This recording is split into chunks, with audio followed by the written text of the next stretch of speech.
And now, coming to you live from the back of the school bus, this is Half-Baked News with your half-serious host, Mark Herr.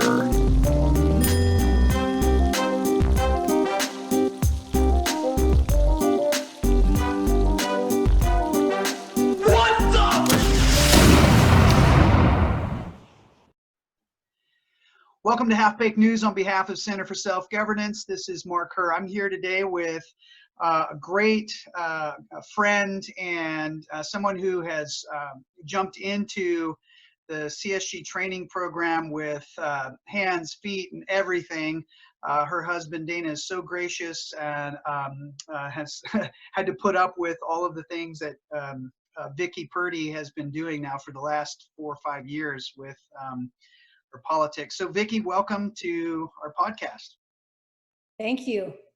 I'm happy to be here. So Viki, tell us a little bit about yourself and how you got into politics and relationship to CSG. My husband and I were dairy farmers and retired and sold our cows in 2005. And moved to New Meadows in 2007, which is where I live now. But I got involved in politics because of water issues, really, and land issues, because we were farmers and had to deal with a lot of that stuff. And then also water issues. I went to the legislature and spent a lot of time helping farmers and my husband in particular navigate water issues. The smaller guys have a little bit, they have to put more into it than the larger companies because they don't have as many lawyers representing them. So I did the job of a lawyer from time to time. Did you, I guess before you met CSG and started the training, political training program, what was it like for you politically? Did you find running into roadblocks? Or was it fun? Tell us about your experience. It was fine. I did pretty good. I actually did really well quite often. I was able to kill legislation, but since CSG, it has been a sea change. The paradigm shift has been remarkable. Before, I had great relationships. I actually, all these years I've been involved, I've known a lot of people at the legislature that have been in and out of office. I hadn't gotten involved in the Republican Party until like the late 2000, I think 10, something like that is when I finally got involved there. But I had good relationships. But the difference is I was just focused on a specific issue from time to time and not the whole picture of maintaining the system, which is what CSG taught me. And my messaging has improved tenfold. So lately, I remember you ran for Idaho Senate. You barely lost that race by like 20-something votes, and it was close to, and now you've run for another office, and can you tell us about that? Well, I got talked into running for county commissioner, and I had, at the time, I had a pretty good team of CSG folks up here in my area that had been through level 1 and level 2. I hadn't gotten any through level 3 yet, but we were headed in that direction. So we were building a pretty good team. We were all on the same page, which is what CSG is able to do. But I got talked into running for county commissioner. I did not want to run for any office. You didn't even want to run for Senate, but I'm pretty good at it. I like it. I don't mind it. It does take a lot of time. I'm a workaholic, which isn't always the best for family life. But it worked out real well when Dana and I were dairying together, but now that I'm doing this and he's a little bit less busy and would like me to spend more time with him, that's more difficult. But yeah, I ran for office and put everything into it, my own money, everything into it, both times actually. But the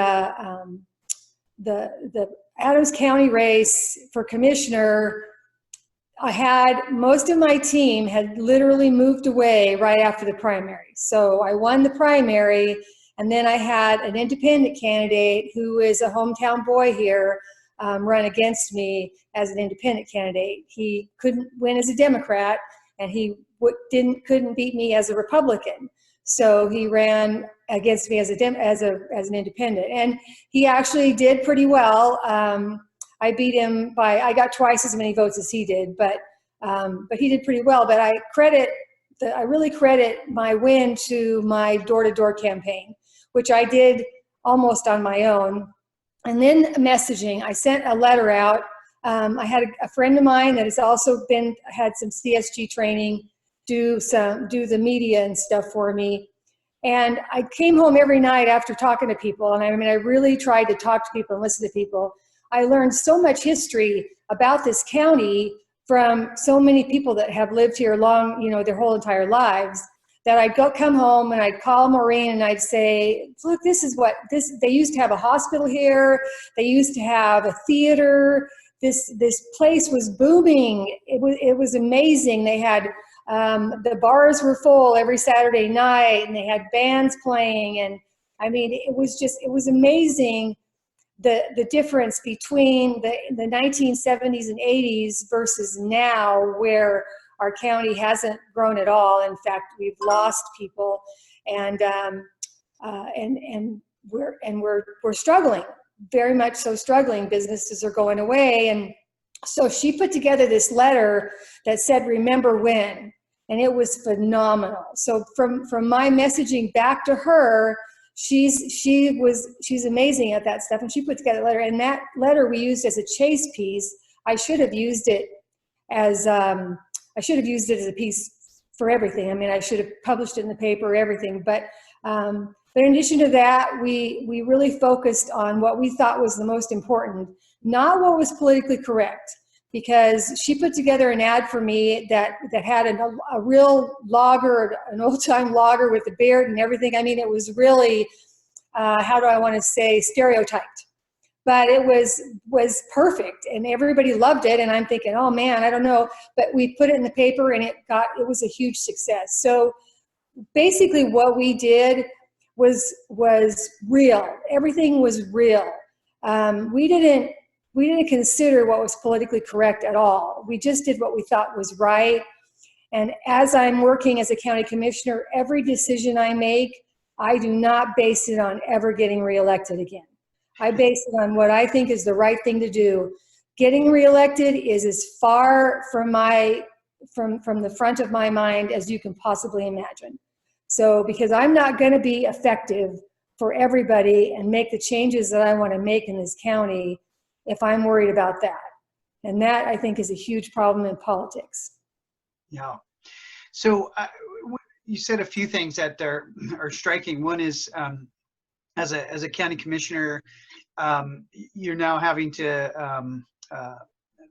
listen to other people and then make decisions based on what you think is right. So how have things changed for you since taking the CSG training in relation to being an elected official in a rural county, which we need to point out to folks is that you come from a rural area, quite drastically different than the urban setting. How has that impacted your elected capacity as a county commissioner? It's funny, we've talked about this before. How do you manage to stay not the govern versus governing? How do you manage to stay and balance both of those roles? And losing my team, having them all move away, has been difficult. But I am awfully close to our team in Canyon County, which those guys are all rock stars. So while they don't really get involved in my issues up here, they are a significant amount of help to me in a lot of areas. I get advice from them all the time. They're definitely they definitely back me up. But I've had to be really careful, being sort of on my own a little bit until I get more team members built up again, to make sure I balance that and make sure I listen and don't just do what I want to do, but make sure I listen to what everybody's needs are, and also make sure that I'm doing the right thing and for everybody. There's been times when I've made decisions that I thought were in the best interest of the county, but maybe the people didn't care for it so much. But overall, I'm kind of a big picture person, and that's, and you can't always do what's right for just a couple of people. You need to do what's right as much as you can for everybody. So, I've made some really good decisions and choices there, I think, when it comes to helping people with planning and zoning problems. We had an issue here just recently with the tribe. That was a problem for, they bought the hot springs and they didn't want to fix their fence, and they just kind of didn't worry about it. And the rancher next door needed it fixed. And so, the tribe was going, well, yeah, we'll talk to you, we'll get it figured out, but they never did. So when it came to the conditional use permit coming up, I just said, look, you guys are supposed to be good neighbors. We don't want our open range laws attacked again. We don't want cattle or horses on the road, and everybody has to be good neighbors. So for me to sign this conditional use permit, you guys have to work with your neighbors and fix your fence. It's, good fences make good neighbors. So a lot of little stuff like that has been real significant. The logging issue has been huge. We're actually going to get some logging done. It's amazing. It's a miracle. Why do you say that? Well, because we had a forest supervisor who literally, him and some of his rangers had flat out told us over the last couple of years that we would never see logging here again in our lifetime. We live in the Payette National Forest, where it regenerates at least 83 million plus board feet a year, and they're logging off between 10 and 20 million. So over the years, the fires have been devastating year after year after year, and it's not going to get any better. So lately, over the last summer in particular, there's been a tussock moth kill, and it's so striking. People can't miss it because you see huge swaths of trees on the sides of the mountains just dying along, and within like 30 days, suddenly there's this huge swath of dead trees that are brown now that were green 30 days ago. That's how fast it's happening.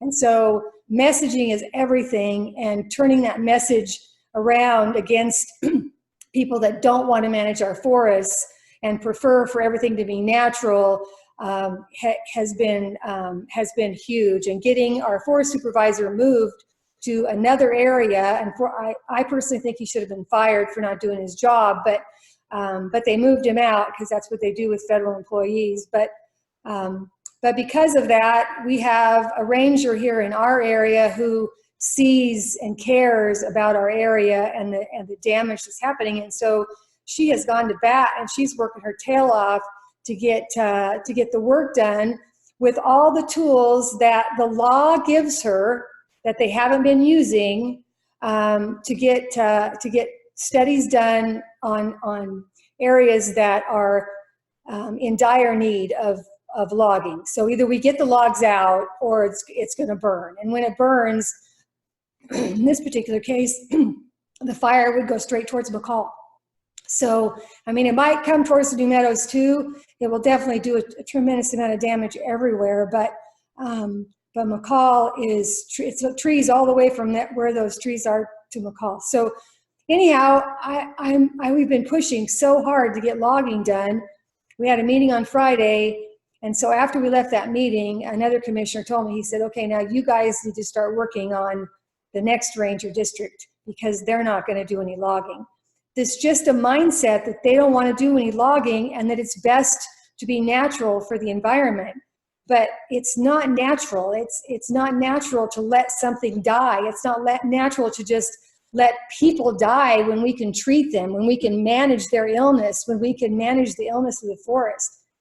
After a couple of tours last week and listening to a forester on the Boise National Forest talk, I finally said, it looks to me like that the forest health is the lowest priority of the list. You're worried about watersheds, you're worried about wildlife.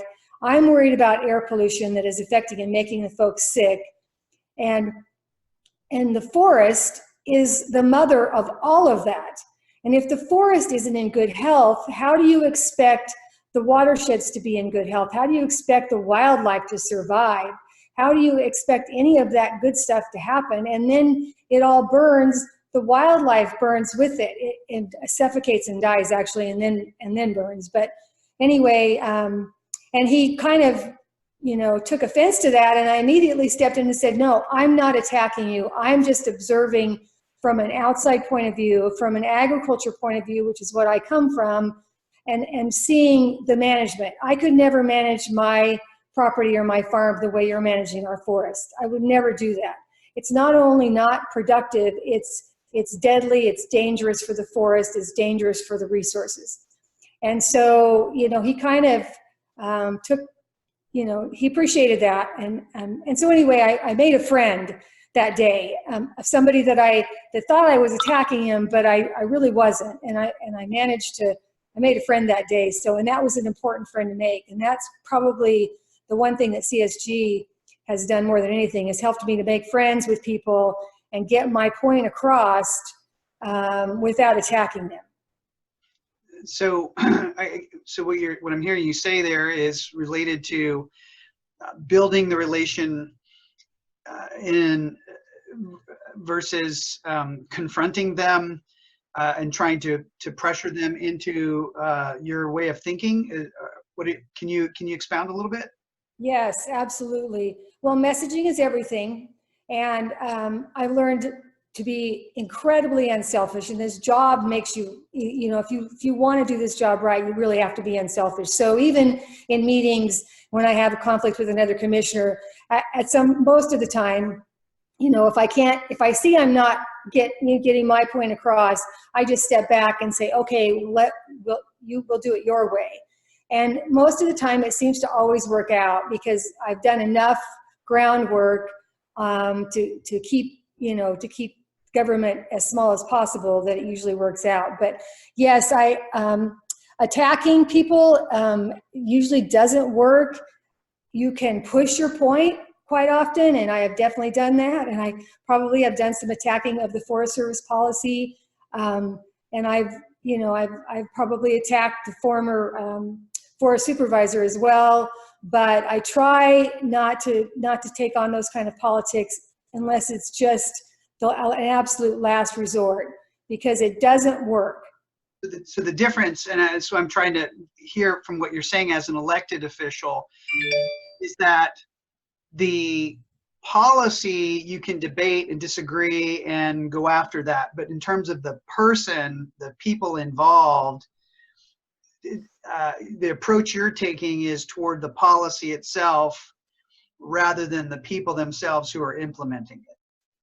That's correct. And 99% of the time, you really need to do that. The problem we have with the Forest Service, really though, and it's so hard to maintain that balance, is that there are people inside the Forest Service who do have an agenda, and multiple use is not their agenda, and that's the problem. So what we have to do is continually point out the fact that they are not following the law.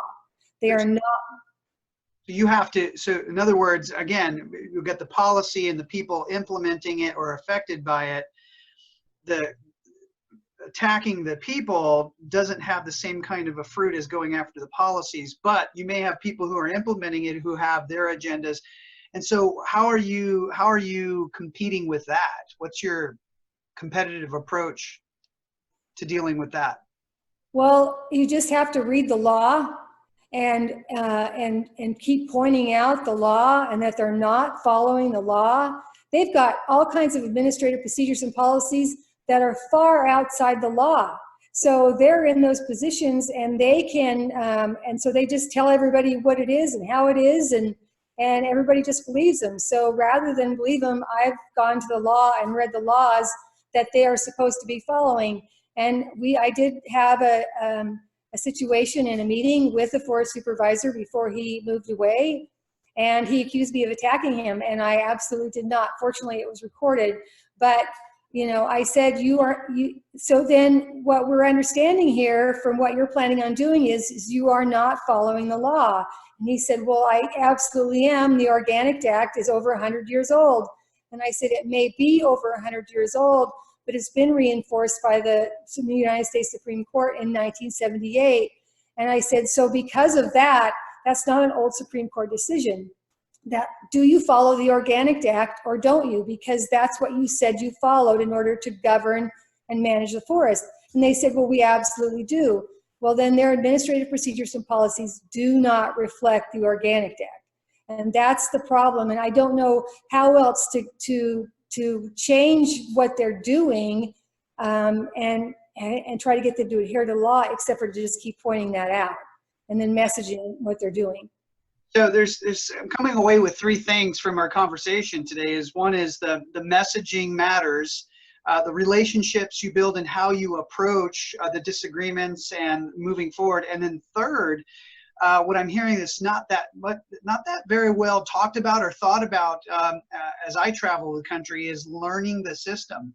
And it sounds like from learning the law, the Constitution, the administrative law, and those procedures and stuff, that arms you with the ability to build those relations and to craft your message. Would that be a fair statement?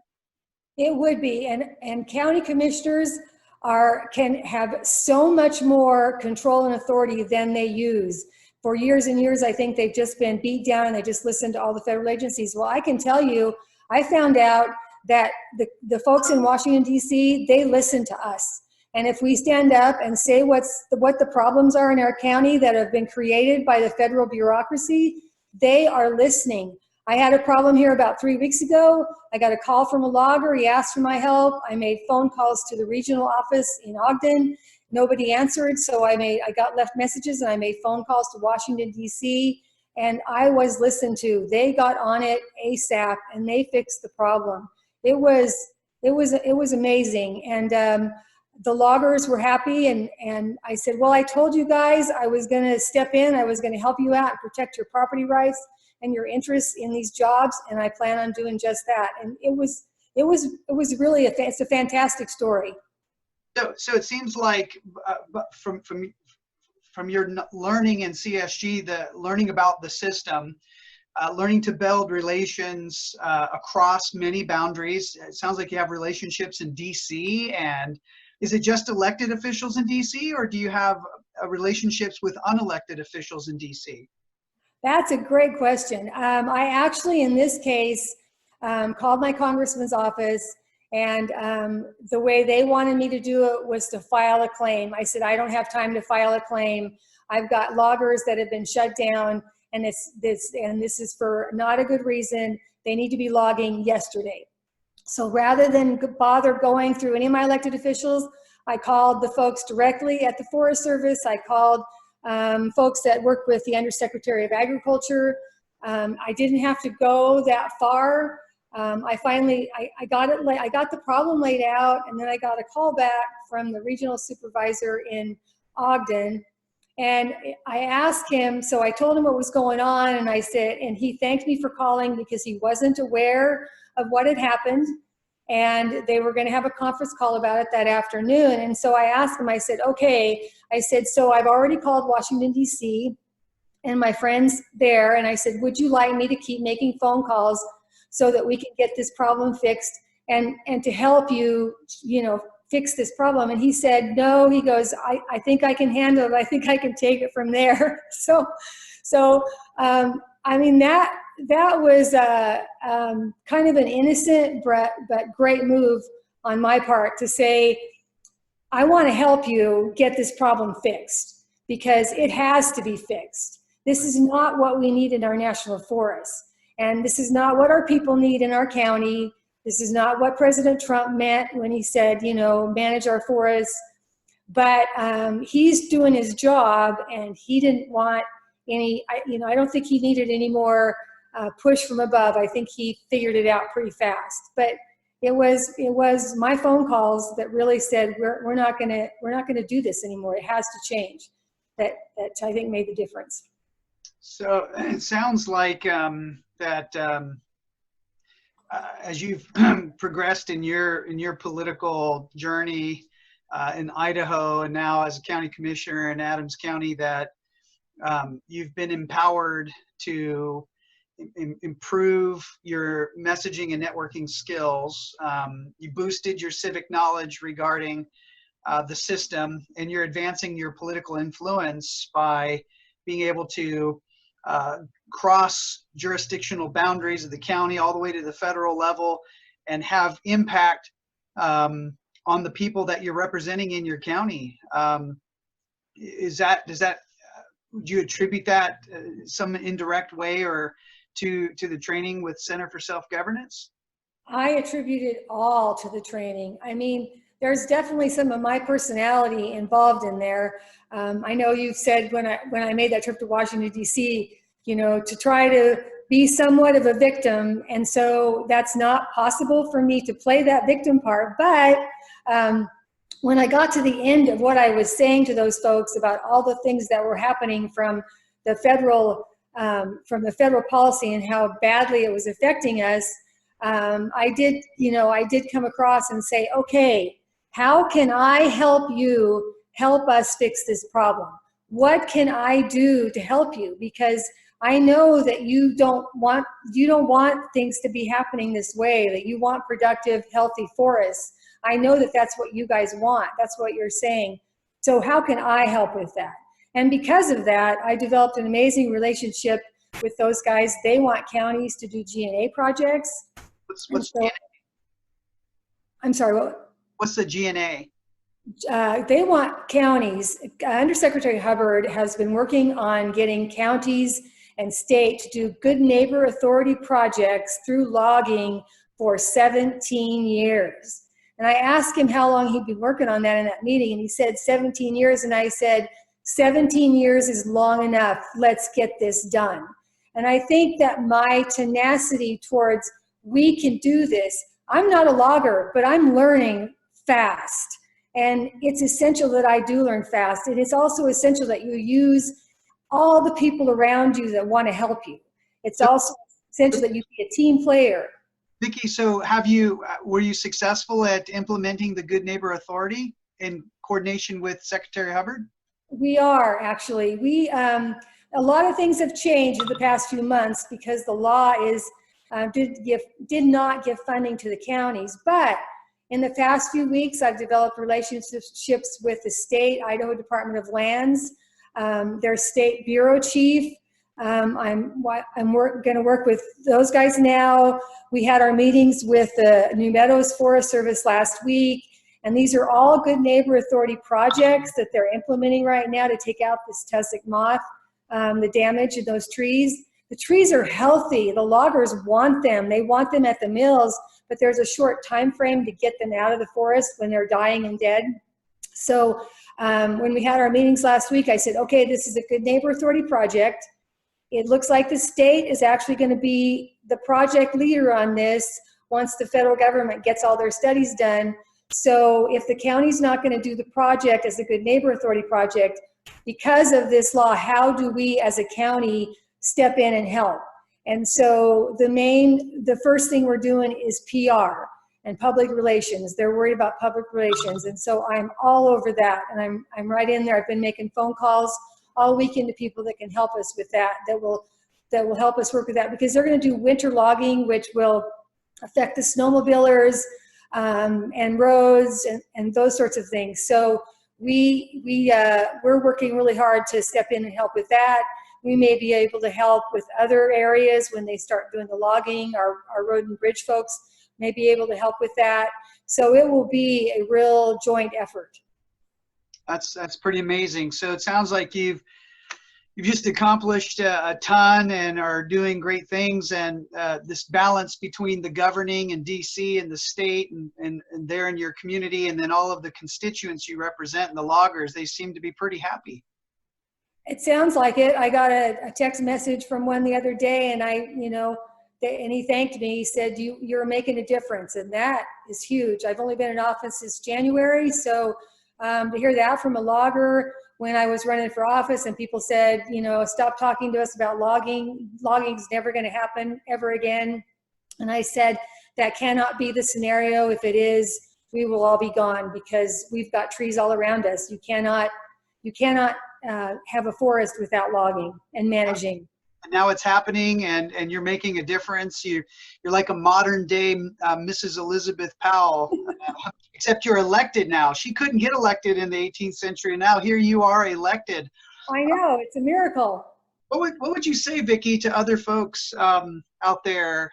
What would be the one takeaway that you would pass on to them, whether they're governing or governed, in relationship to messaging, relationships, and learning the system so they can make a difference like you are? I would say pay attention to your local government, work with them, don't attack them, read the laws that they have to live by, try to look at both sides of the situation, because until you're elected, you don't really see that other side of it and how how it has to work. You've got to work with everybody. You've got employees you have to worry about and take care of. But the most important thing is to make sure you have a good, solid economy with a healthy culture in the in the background driving all of that. And if you don't have those things, and you're a selfish elected official and you have an agenda, you won't succeed. You just will not. You have to figure out how to work with everybody and message what you hope is best for everybody. So I'm going back about 30 years in time, I think, as far as what we need to do. This is a natural resource state, and we have got to use and enjoy those natural resources. All new money comes from the dirt, and that's the way it is. That's just a fact. Well, that's fantastic. I really appreciate you taking the time to talk with us, and we'll look forward to seeing how things go for you in the future. And hey, one real last quick thought. What would you say is the most significant thing or importance related to competing politically like this? What advice would you give to folks in relationship to being competitive like this? Because you said something earlier, it does have an impact on the family life. Your team moved away. You have some training politically involved. As far as the future is concerned, what would be the importance of either having a team or being trained politically? It's essential. I think you could probably go at it and get elected.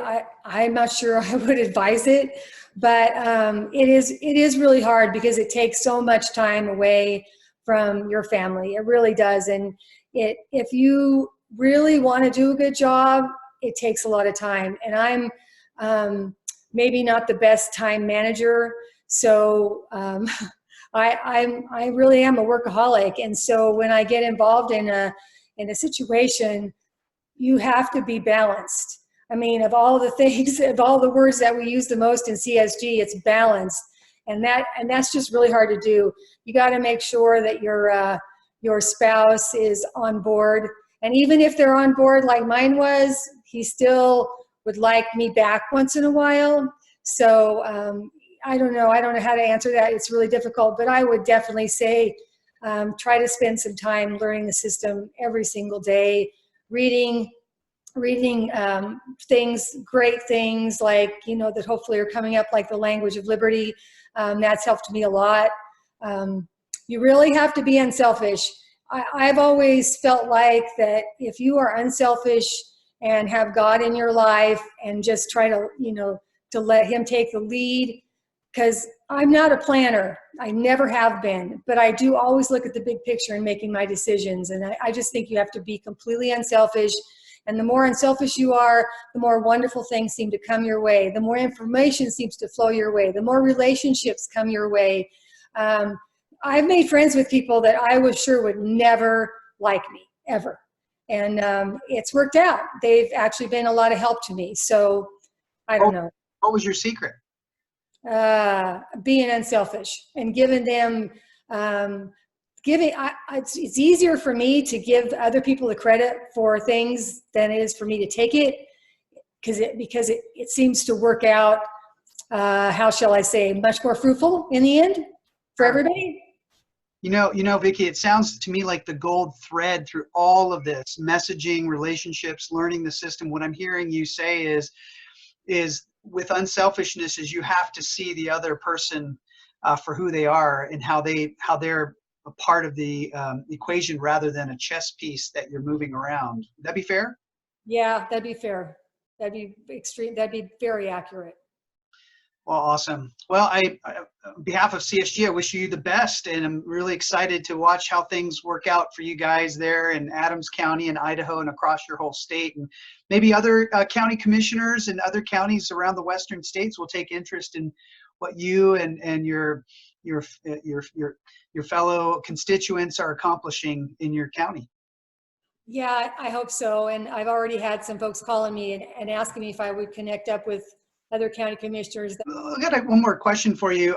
These county commissioners across the West, if they just repeat what you're doing without any political training or paradigm shift, do you think we'll end up returning to the same problem, or will, by them learning from what you've done and repeating it, be enough to solve the problem in the long run?